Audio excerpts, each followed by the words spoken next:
जन स्वराज की पहली सूची आई है और पहली सूची में कुछ नाम बहुत ही आश्चर्यचकित करने वाले हैं और बहुत ही डेकोरेटेड नाम है वो समाज के। उन्हीं में से एक है आर.के. मिश्रा जी, जो इस वक्त हमारे साथ मौजूद हैं।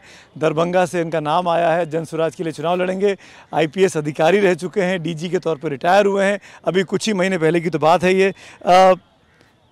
वर्दी छोड़कर, खाकी छोड़कर खादी अपनाना, ये ट्रांजिशन कैसा लग रहा है मिश्रा जी? रिटायरमेंट तो मेरा 2020 में हुआ। अच्छा। तब उस समय भी हमें पार्टियों से आए थे, ऑफ़र आए थे, बट उस समय राजनीति से दूरी रखना ही उचित समझा था। प्रशांत जी जब ने शुरू किया इस मुहिम को 2022 में, तो मार्च में इन्होंने संपर्क किया। उन्होंने कहा कि चलिए बिहार की व्यवस्था परिवर्तन करना चाहते हैं। हम दिल्ली में रहता था, वहाँ हम लोग काम करेंगे। तो जून 22 से लगातार हम इस मुहिम में जुड़ गए, जन स्वराज की विचारधारा में। और फिर लोगों से बात करते करते, समस्या समझते समझते बिहार की गरीबी, बिहार की मुफलिसी, बिहार की बेरोजगारी, पलायन, ये सब वाकिफ़ तो पहले भी थे। यहाँ पर रूबरू होने का मौका ज़्यादा मिला, ज़मीन पर चल के बात करने का मौका मिला।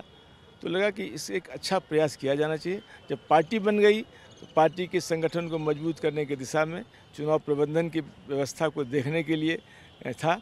अब अचानक से पार्टी का डिक्टेट आया कि नहीं, आपको दरभंगा शहर से लड़ना है। तो अब हम वस्तुस्थिति में सही मायने में एक नए रोल में जा रहे हैं। तो कैसा लग रहा है इस वक्त आपको? ये सवाल इतना घिसा पिटा और क्लीशे सवाल है कि जब आपको जिम्मेदारी मिलती है तो कैसा लग रहा है? ये बहुत बड़ा काम है। आपने तमाम चुनाव करवाए होंगे, अपने यूनिफॉर्म में रहते हुए चुनाव देखे होंगे। चुनाव में किस तरह की तिकड़में होती हैं वो आप जानते होंगे। तो ये आपके लिए एडवांटेज है या डिसएडवांटेज है? हमें लगता है कि आज के बदले माहौल में, जब यूथ में एक परिवर्तन का दौर है, जेनजी की बात हो रही है, हर जगह लोग अपना हक और हुकूक मांगने को तैयार हैं। ऐसे माहौल में हम जेनजी से कई जनरेशन दूर हैं, लेकिन उनकी समस्या से वाकिफ़ हैं। तो अब जब हम एक नई भूमिका में जाते हैं, आज का वोटर बहुत समझदार है। वो अपना जानता है कि उनका हक किस में है, उनकी भलाई किस में है। तो मैं तो यही मानता हूँ कि 3.5 वर्षों का हम लोगों की सतत जो तपस्या रही है, जो बातें हमने बताई है, जन स्वराज की भावनाओं को बताया, पलायन, शिक्षा, महिलाओं को स्वावलंबन, किसानों की आय में दोगुना करना, बुजुर्गों को सम्मान देना, ये सारे बुनियादी मुद्दा हैं। इन बुनियादी मुद्दा को लेकर आज तक कोई बिहार में चुनाव में गया नहीं है।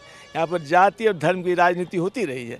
हम उससे हट के महात्मा गांधी और बाबा साहब अम्बेडकर के विचारधारा, एक तरफ सर्वधर्म समभाव की भावना है, दूसरी तरफ सबको न्याय और सबका विकास की भावना है। इसको लेके चल रहे हैं। जिसकी जितनी हिस्सेदारी, उसकी उतनी भागीदारी के आधार पे हम लोग चल रहे हैं। ये सारी चीज़ें जो हैं, ये मुझे प्रोत्साहित करती है कि समाज को एक बार जोड़कर दरभंगा शहर के जल जमाव की समस्या को दूर करना, वहाँ आरओबी के निर्माण में जो विलम्ब के कारण प्रखंड, उसको दूर करना, ट्रैफिक से निजात दिलाना, पार्किंग की व्यवस्था सुनिश्चित कराना जगह जगह, ताकि दिन में जब आप सड़क पे चलते हैं, मार्केट है, उसके लिए लोगों को, आज बड़े बड़े शहरों में मल्टी स्टोरी पार्किंग होती है, ज़मीन खरीद के ज़मीन लेके बनाया जाना चाहिए, उसकी व्यवस्था करना। और स्कूल के बच्चों को जो ट्रैफिक से समस्या होती है, उसके लिए स्कूल को टाइमिंग को stagger. Mishra ji, sorry intervene कर रहा हूँ बीच में। बिहार, आपने बहुत अच्छी बात की, बिहार को कास्ट के साथ जोड़ के देखा जाता है, यहाँ की पॉलिटिक्स को। और ये हमेशा कहा गया कि बिहार में धर्म नहीं, जात बड़ा क्रूशियल रोल प्ले करता है। आपको लगता नहीं है कि जाति के नाम पर आपके साथ इस पूरे, आप मतलब आपकी पार्टी के साथ कहीं ना कहीं कोई वोट बैंक जुड़ता ही नहीं है? एक पर्टिकुलर ग्रुप इंडिया के साथ है, पर्टिकुलर ग्रुप एनडीए के साथ है, आपके साथ कौन सा ग्रुप है? ये एक थोड़ा सा भ्रम है। जाति तो हर राज्य में महत्वपूर्ण है। सवाल यहाँ की 35 वर्षों से दो ही विकल्प लोगों के पास रहा, या तो इंडिया या एनडीए, भाजपा लेड या नीतीश लेड या लालू जी के परिवार का लेड। तो दो ही। तो इसमें क्या हुआ है कि कुछ लोग भाजपा की सत्ता में नहीं आने के कारण आरजेडी या इंडिया को वोट जबरदस्ती करते रहे, बंधुआ मजदूर से वोट करते, बंधुआ वोटर हो गए थे। उसी तरह लालू जी का पुनः आना न हो, इसीलिए बहुत सारे वोटर्स भाजपा को बंधुआ वोट करते रहे, उनको ऑप्शन नहीं था। आज ऑप्शन मिल गया, इसलिए ये जो धारणा है कि जाति पर वोट होगी, इस बार जाति पर वोट नहीं होगी। लगभग 50% युवा बदलाव के मूड में हैं।